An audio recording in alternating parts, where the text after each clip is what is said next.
Hello and welcome back, everyone, to day 2 of PC Pride's virtual candidate forum. Once again, I am Kayla Rice and I will be your moderator. Today, we will have candidates for North Carolina State House District 2, Democrat Ray Jeffers and Republican Larry Yarborough. Libertarian candidate Gavin Bell was contacted but did not respond to our invitation to participate. Right now, we're going to have our candidates for State House District 2. So I'll go ahead and let you introduce yourselves. Hi, I'm Ray Jeffers, candidate for North Carolina House District 2, which encompasses all of Person County and Northern Durham. Native of Person County, had a distinct honor in Person County to serve 12 years as a elected Person County Commissioner, serving chair in my last year in 2020, as well as a representative for 11 of those 12 years on the North Carolina Association of County Commissioners Board of Directors, 4 terms on the National Association of Counties Board of Directors, and past president of the North Carolina Association of County Commissioners, only commissioner from Person County to ever have the chance to serve as president. Again, born and raised here, happy to have the opportunity to steward my family's Century Farm in the Woodsdale community, where we grow vegetables and pasture raise hogs, as well as my day job of working in agriculture policy. I work for a farm advocacy nonprofit here in North Carolina that we work quite a bit on federal ag policy. And so honored to be here today, and thank you all for taking the time to do this. All right, so you can maybe tell us a little bit about why you decided to run for this office. Well, I tell people, I ran because I stayed. I look at, throughout the issues and throughout my service on the county commissioner board, so many of our residents and especially our children, once they graduate and go off to school, they don't come back to Person County. I saw that with my friends. I saw that with my own twin brother.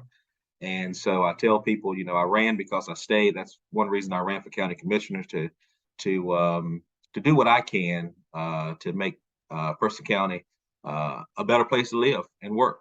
And so to see it thrive, and don't want us to be a Raleigh, but don't want us to be left behind either. And I think there's quite a bit of work to do in identifying what we want to be as a community.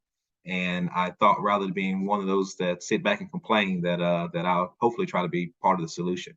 And so always have been a volunteer in many organizations throughout the county. And so when the opportunity came for me to run for county commissioner, I jumped at it. And I think through that service, through that local service, I've really learned quite a bit about the community and our needs. Local officials don't get a chance to to hide in Raleigh or hide in DC. And so, we have to get to work and roll our sleeves up. And so I definitely think that there's some things at the state level that we can do, and that my experience at the local level will only add to aiding our community in this district moving forward. I'm an engineer by degree. I consider myself a scientist. Through the years, I have started and run 3 businesses here in Person County. And as a businessman in the community, I learned how important it is for us to have strong representation in Raleigh. I had a number of incidents in which I had to rely on my representatives in Raleigh, and some very well good and some not so good. So I do know the importance of it, and that is what inspired me to serve as the representative for Person County. All right. So as you know, PC Pride is an environmental organization, so a lot of our questions are going to focus on that. But first, I'm a former teacher and on the school board, so we're going to start with a question about education. A recent check on NC Teach Jobs website came up with more than 9,000 openings for classroom teachers in North Carolina. Now, that was done not at the beginning of the school year, but right after the school year had started. An increase in teacher pay is often noted as a first step in improving teacher retention and recruitment efforts. What else can the state legislature do to help local districts recruit and retain highly qualified and diverse educators? Well, we hear a lot about increasing teacher pay, which is absolutely important. But we also want to make sure we don't leave behind that support staff. My grandmother was a teacher here in Person County for well over 30 years, as well as she substituted probably for another 20 years in long-term stints. And she always let us know the importance of that support staff, of especially a TA or just the different responsibilities school staff have throughout the day to make sure that those children have a conducive learning environment.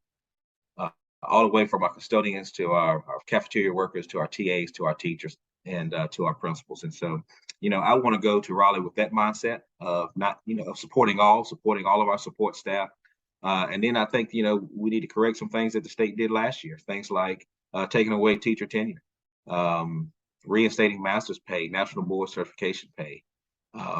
And also, now new hires, teachers included, that retire in the system will not receive retirement health care benefits. And so I don't know how you recruit and retain someone to work for you for 30 years and then leave them out to dry. And so some of those things I think that, we definitely should correct, should change, that should never have taken place. And those would be some of the issues that I would work on if elected. Well, we have been chasing the teacher pay as long as I have been in the legislature. The teacher pay increases have been the largest in a very, very long time. We were constantly going back and forth with Georgia for the highest teacher pay in the Southeast. But we have implemented some other programs also to try and benefit the best teachers. We're putting in incentive programs that will reward the best teachers as well as the best principals. We have a relatively new phenomenon, in my opinion, in that the teachers unions have been fighting these incentive programs and these programs to benefit it. And I understand, because the teachers union job is to protect the jobs of the weakest teachers. Whereas what we want to do in North Carolina is promote the jobs of the strongest teachers. I think another one of the areas that really needs to be looked at is the charter schools. The regular schools were supposed to learn from the charter schools some of the lessons that were successful. One of the biggest advantages and successes that charter schools have is that teachers renegotiate their contract every year, which means that if you have a weak teacher and you have an opportunity to hire a better teacher, the charter school can make a turnover, whereas the regular schools do not have the ability to negotiate individual contracts that reward their best teachers and allow them to get rid of the weaker teachers. I'd really like to see something done to protect teachers from what's become a lack of respect for the teaching profession. It's similar to what's happened with our law enforcement officers, in that a few bad apples have been highlighted to such an extent that a lot of our good ones are ignored or just not respected like they used to be. Now, I don't know how we can legally restore respect for the teaching profession. I have tremendous respect for the teaching profession. I actually tried teaching at one time and found that I do not have the talent to do it. It takes incredible devotion and talent to be a good teacher. I really would like to see the respect that was once given to that profession returned. So first, what is your stance on transitioning North Carolina to clean energy? I appreciate the discussion on environment. I am chair of the Environment Committee. With my scientific background, most of the environmental issues do come to me. We have been transitioning to clean energy pretty much for as long as I can remember, and that transition is going to continue to occur.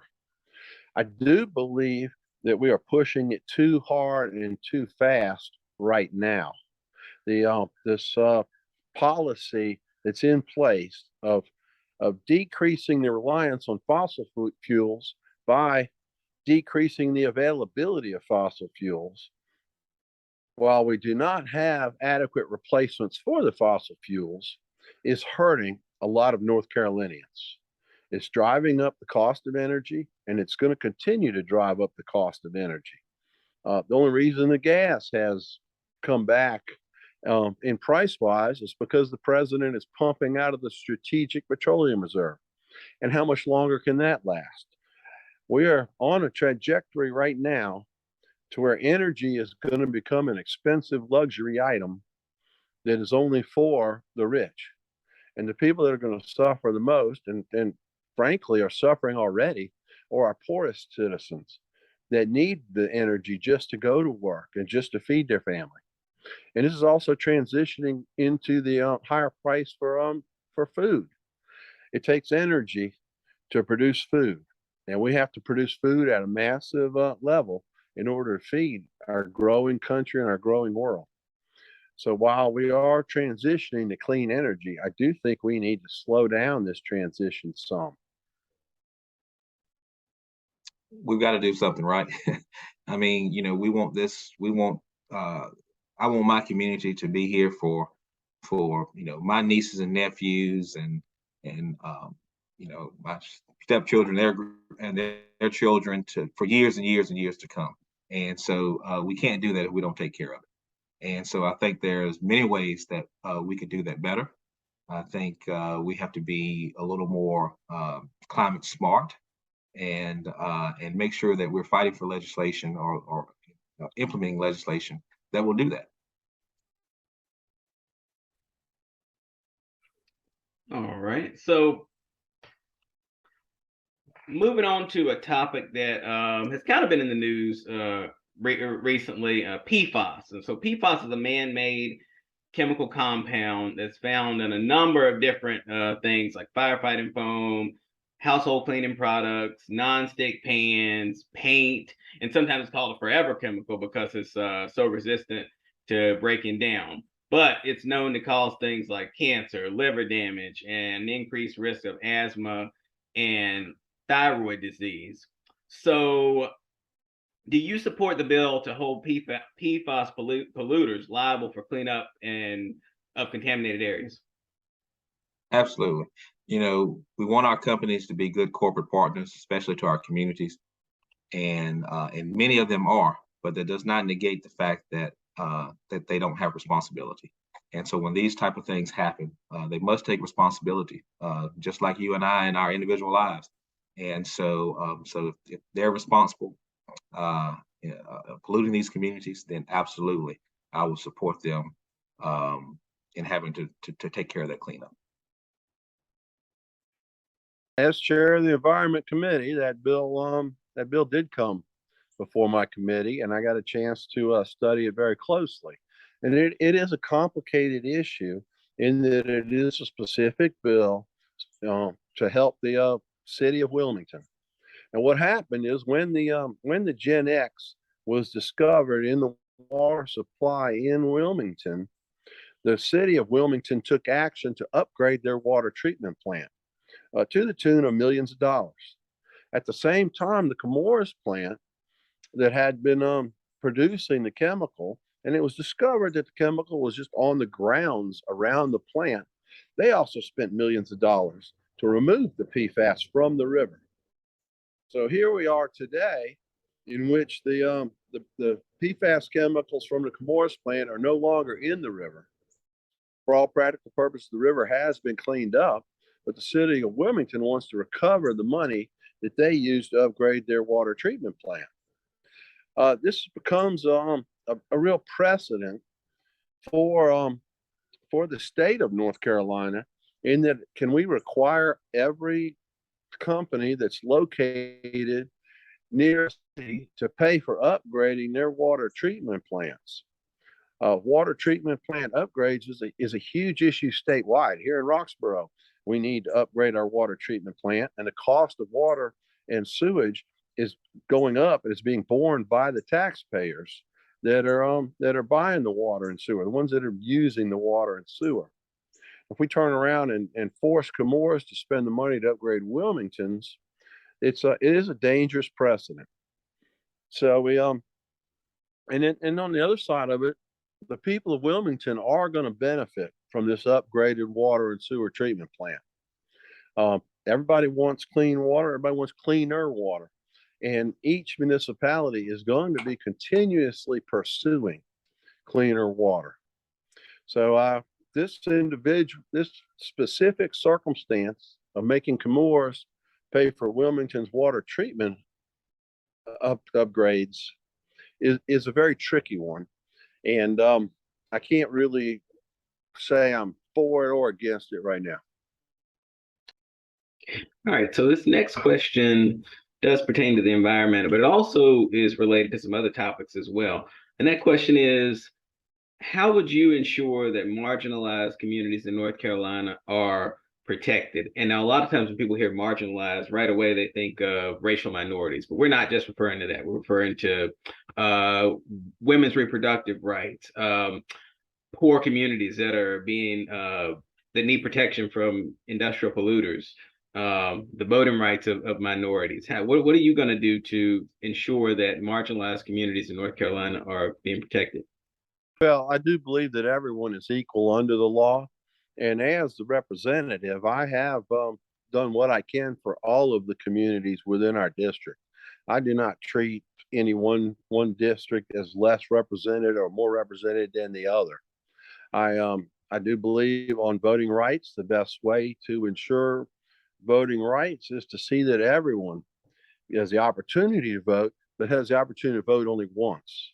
And we have to protect that and make sure that there's confidence in that system, and that the machines are secure, and that the people running the elections are treating everyone fairly.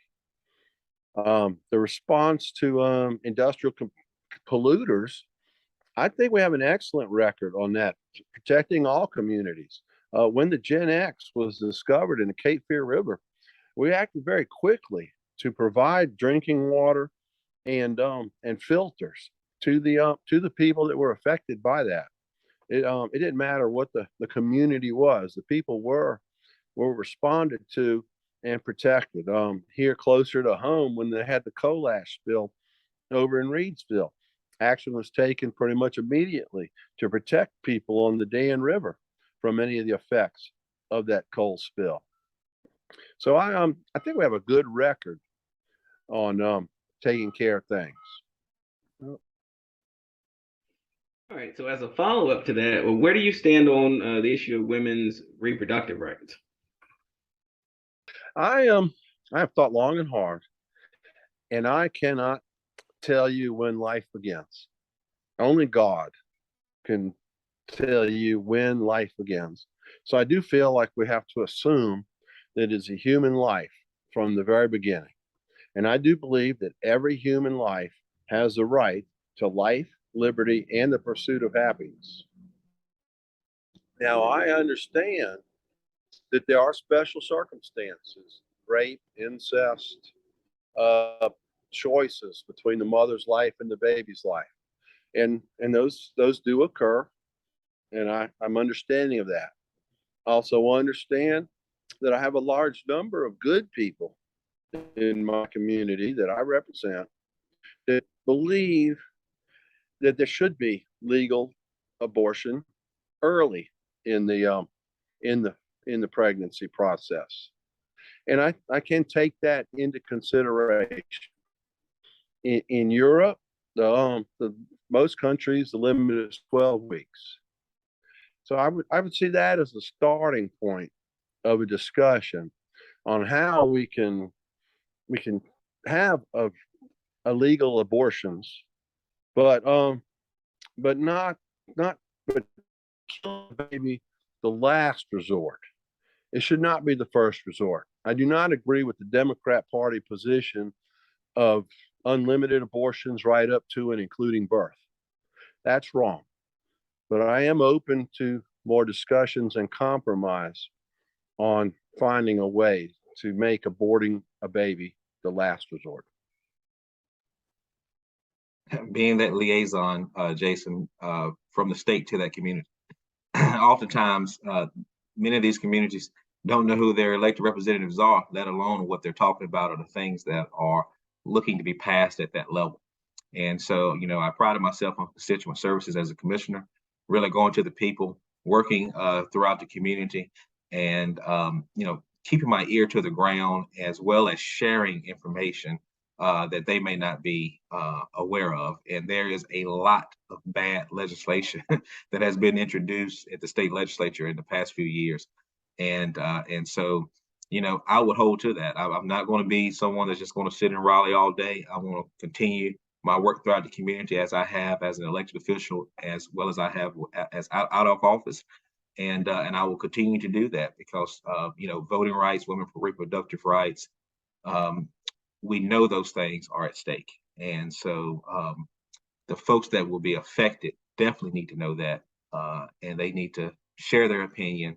Not at just also, we definitely want them to share their opinion at the ballot box, but also with their elected officials when these type of bad legislation is introduced. And specifically on the issue of women's reproductive rights, where do you stand on that? It is not my job to be in the doctor's office with a woman when she's discussing her health issues. So I would absolutely support women abortion rights. All right. And so kind of sticking with that healthcare issue, and we're getting close to the end here, where do you stand on the issue of Medicaid expansion? 637,000, I think, was the last number I heard of people that would be covered if this state would expand Medicaid. I think it's absolutely crazy that we haven't done it yet. And, I was just in the local grocery store this week talking to a gentleman, an older gentleman taking care of his elderly grandmother. He's paying $900 a month on insurance. And he can't go out and get a job that would maybe cover that insurance because he's taking care of his mother. And he made that commitment, and I just can't say much about someone that will do that for their family, and at the cost of at what it's costing him, not only out of his pocket but possibly his health. And so expanding Medicaid would catch people like that, good people, good hardworking people in this state that are just trying to do the right thing, but just can't quite get ahead because of those type of costs, because there's no competition. And so I would absolutely support expansion of Medicaid in North Carolina. Medicaid expansion is one of those that I'm completely neutral on. The proponents claim it's going to create jobs, going to create more access. That's not true. There aren't any healthcare workers out there looking to go because there's more Medicaid expansion. There's not going to be any more jobs. There's not going to be any more access. It's already impossible for a Medicaid patient to get an appointment at a physician's office. I was reading an article from an emergency physician just a few days ago about how he tells people to get an appointment to get their diabetes or their high blood pressure worked on, but there's no one taking it. Medicaid is the worst form of insurance, and there's a lot of providers that won't take it. We actually have a huge provider shortage at this time. So I don't believe any of that's true. On the other hand, we do have a lot of people coming into our emergency rooms emergency rooms are forced to see them. And I am supportive of my rural emergency rooms. And therefore, I am in favor of accepting the federal money to give to emergency room. So again, I see both sides of the argument, and I would tend to say, okay, let's get the money and give it to the emergency room. Okay, all right. So last thing, do you this question was really more for new candidates. That do you have any specific policy legislation that you would bring to the state legislature? You can answer that, or you can maybe share something that you are proud of that you sponsored or co-sponsored. Well, I'm particularly proud of the work I've done in helping constituents. I've helped a lot of people, especially with the unemployment benefit problem. We helped a lot of people get their benefits. I've had a lot of success helping veterans get their benefits. One of the big stories I like to tell was a constituent that was repairing cell towers up in New Jersey after a storm. And while he was waiting between jobs, he was approached by a policeman. He explained what he was doing there. Also, the policeman that he had a concealed weapon. That is not allowed in New Jersey. and he was arrested. When his wife called my office, she was crying because he was looking at several years in prison. I was able to work with the governor and the governor of New Jersey to get this constituent part. That was a particularly good moment. I also one of the things that I would like to change in the grand scheme of things is I do believe that the environmental issues have become as important, if not more important, than the Department of Labor or the Department of Insurance. And I believe that the Secretary of the Department of Environmental Quality should be a cabinet level position that runs every year as part of the Council of State. And I would like to work on that in my next term if I am reelected. Well, one thing, I'm really proud of the fact of my time on the county commission board was able to expand senior services in the county, being able to support our seniors here in the county. When I got in office, they were in a facility, in a building that was not adequate, was not safe, and for us to be able to get them a new building to where they could not only be have a safe environment for those services, but to be able to expand those services, be able to serve more and to do more for our seniors. And so that's definitely one of my highlights as a former elected official. One thing I would like to do, a couple of things, Jason, if I would like to do if I was elected. One is also is work on broadband. We hear a lot pushed on us in the rural areas about telehealth, and we saw so much with remote learning and stuff and the issues that we had there.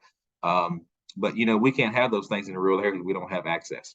And it's not just access, but equitable access to broadband. And so as a commissioner, we were able to lay 52 miles of fiber throughout the county, but the state said we only could lay those to public areas. So we were able to go to some schools, some parks, some volunteer fire departments to get that spread out through the county. And the hope now is that those private companies that would not expand or invest in those communities and areas before will now come and lease those strands to provide those services. But I think there were some hiccups that we had at the state level that only local officials would be kind of keen to that I would want to work on to make that to make it a little easier for counties that want to invest to go out and help serve, because we see and know that those companies are not going to go get that last mile. And so we need to be a little more creative, I think, and make sure that the state laws aren't hindering locales when they're trying to serve their people. A few other things, as a commissioner in Mercer County, and I'm learning as I meet more people in the district and in Durham County that our schools are in dire needs for renovations. Durham has a big bond on their referendum, on their ballot this year to handle some of those.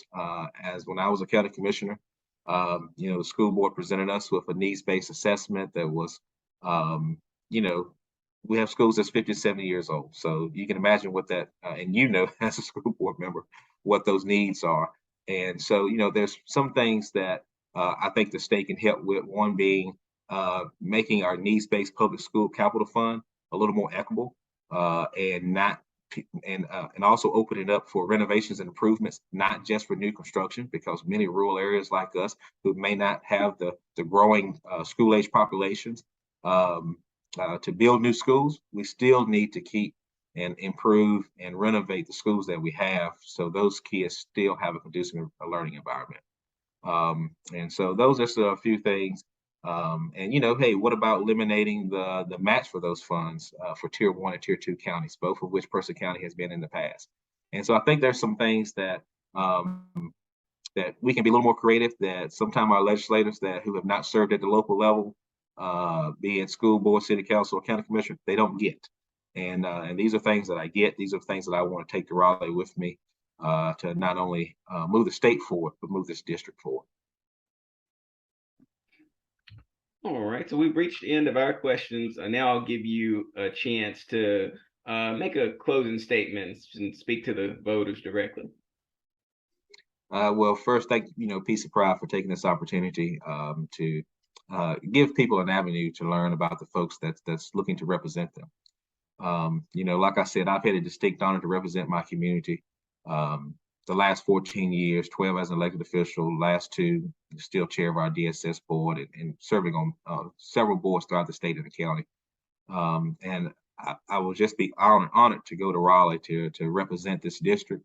I definitely ask for your vote in early voting on October 20th, and also on Election Day on November 8th. And I know on day one, I'll be able to roll those sleeves up and get to work for you. And like I said, I won't be a do-nothing legislator for one that's hiding in Raleigh. And I will actually work for this district. I will get to know this district more, and definitely not only serve this district in Raleigh, but volunteer and work throughout the community like I've always done. Well, it's I just want to thank the people of Person County for allowing me to represent them the last 8 years. I think I've done a good job. I do go to work every day, and our county has been represented in Raleigh. I have great relationships with the leaders in Raleigh. I can knock on the door and go in and talk to anyone about any, and I think it's been reflect on the needs of our community that I have been able to address. And so I would like to thank the citizens for trusting me. All right. Thanks for joining us. Thank you.